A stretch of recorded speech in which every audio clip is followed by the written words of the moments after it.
Hey guys, my name is Jay over at Firebrand Media, and today we're talking about networking event video coverage. What is it, and how can a production company / videographer handle it for you? Everybody likes networking events, but what's often forgot is what's being captured at them. At networking events, it's not so much about professional development and learning as much as it is about the networking and the scene. A production company or videographer's focus should be capturing the feeling of that networking event. These events can happen anywhere, being on terraces, in private clubs, at private dinners, and back rooms. It's always important to be quick on your feet and think and act nimbly within a networking event. The general flow of a networking event often includes an opener, a lot of networking, a lot of partying, food, drinking even, but then it'll come to either a closing remarks and or thanking sponsors. It's important as a videographer or a production company to keep those things in mind. Networking events have small run of shows, being that again, the opener will probably be someone who's putting on the event who wants to talk about what's the goal of that event, A, B, and C.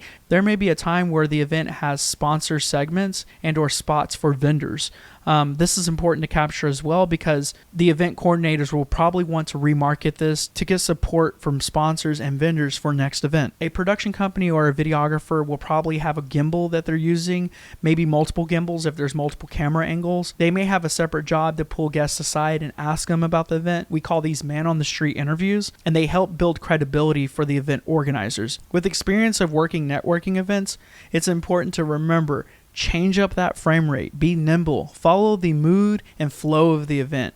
You'll see certain things pick up. The crowd will move and swell like an ocean, and I'm not trying to get metaphorical here, but it's important to track that mood.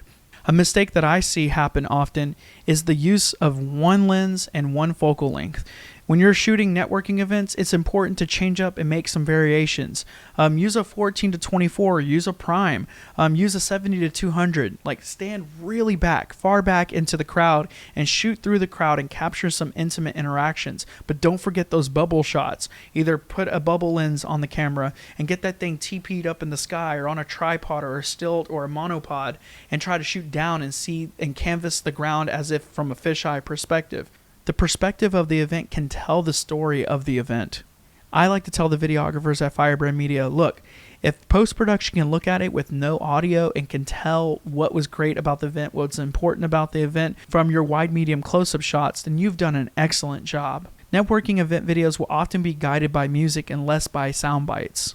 In the post-production, communicating with marketing and seeing what assets will match the style to create a brand kit that is visually enticing and entertaining but informing to watch is something that's going to be important for the editors. All in all, networking event video coverage is tricky, but if you can communicate with the point of contact on site that's written into a proposal like we have at Firebrand Media, and you communicate with the post-production team, your editing team, and what they're looking for, that meets the scope of work, you'll have plenty of success. If you have any questions about networking event video coverage and want a videographer or a production company to pre-plan with you to be the most successful during the time of that event, please give us a call. We'd love to help here at Firebrand Media.